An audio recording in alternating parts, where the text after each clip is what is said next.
මාව අවුස්ස ගන්න එපා. ඉංග්‍රීසි වලින් කියමු. තරහ ගිහපු වෙලාවට එහෙම මේ වගේ වාක්‍ය අපි නිතරම පාවිච්චි කරනවා. හැබැයි ඔය වගේ වාක්‍යයක් ඉංග්‍රීසියෙන් කියන්න වුණොත් කොහොමද අපි කියන්නේ?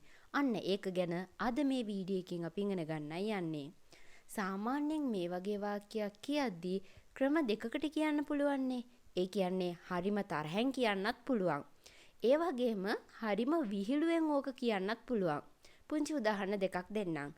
ඔයාට කේන්ති ගිහිල්ලා ඉන්න වෙලාවක මාව අවුස්ස ගන්න එපා කියලා තරහෙන් කියනවා. කවුරු හරි රස කෑමක් කද්දී ඒක ඔයාගෙන් ඕනේද කියලා ඒ කෙනා ඇහුවොත් අනේ මාව අවුස්ස ගන්න එපා, මගේ කට අවුස්සන්න එපා. මෙන්න මේ වගේ විහිළුවෙන් ඒක කියන්නත් අපිට පුළුවන්. ඉතින් මේ ක්‍රම දෙක ගැනම අද අපි ඉගෙන ගමු.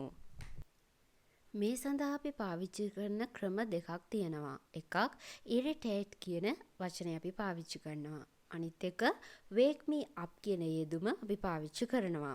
අපි උදාහරණ වාක්‍ය කිහිපයක් බලමු. අපි තරහෙන් කියනවා නම් කාට හරි මාව අවුස්ස ගන්න එපා කියලා don't wake me up කියලා කියන්න පුළුවන්. මාව අවුස්සන්න එපා, මගේ යකා අවුස්ස ගන්න එපා. මෙන්න මේ වගේ අර්ථයක් අපිට ඉස්මතු කරන්න පුළුවන් don't wake me up කියන වාක්‍ය පාවිච්චි කරලා. හැබැයි don't irritate me කියලා කිව්වොත් ඒකේ තේරුම මාව අවුස්සන්න එපා කියන එක තමයි. හැබැයි අපි අර තරහෙන් කියනවා වගේ නෙමෙයි. හරිම විහිළුවෙන් මාව අවුස්සන්න එපා කියලා තමයි අපි මේ කියන්නේ. These sunscreens irritate sensitive skins.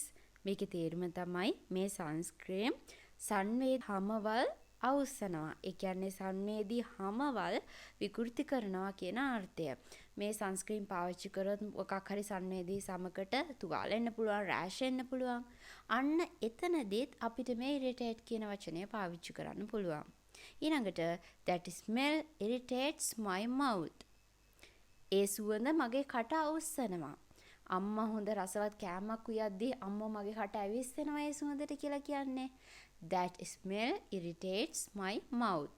දැන් ඇයි මෙතනදී irritates කියලා දැම්මේ? ඕකට හේතුව හොයාගන්න ඕන නම් simple present කියන වාක්‍ය රටාව ඔයාලට බලන්න වෙනවා. Don't irritate her.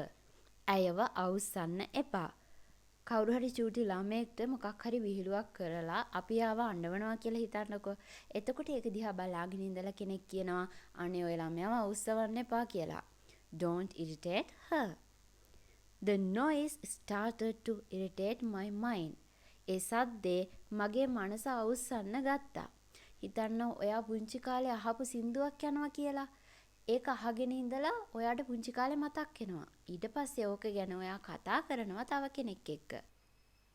The noise A සද්දය started පටන් ගත්තා to irritate අවුස්සවන්න my mind මගේ මනස. දැන් බලන්නකො මේ වාක්‍ය. Don't wake me up telling this type of nonsense.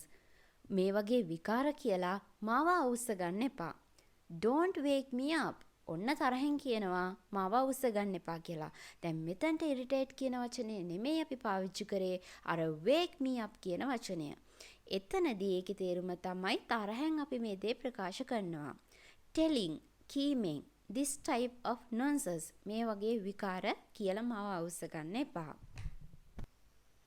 ඉතින් මෙන්න මේ විදිහට ඔයාලට පුළුවන් මාව අවුස්සන්න එපා, මගේ තරහ අවුස්සන්න එපා කියන අර්ථය ඉස්මතු කරන්න. ඒ වගේම මේ වගේ ඉංග්‍රීසි පාඩම් ඔයාලගේ පුංචි පැටවුන්ට උගන්වන්නත් ඔයාලා කැමති නම් Viral Beam Kids කියන අපේ YouTube channel එක පුංචි දරුවන් වෙනුවෙන් නිර්මාණය වෙලා තියෙන මේ channel එකේ වීඩියෝස් ඔයාලට බලන්නත් පුළුවන්. Viral Beam Kids කියන YouTube channel එක subscribe කරොත්.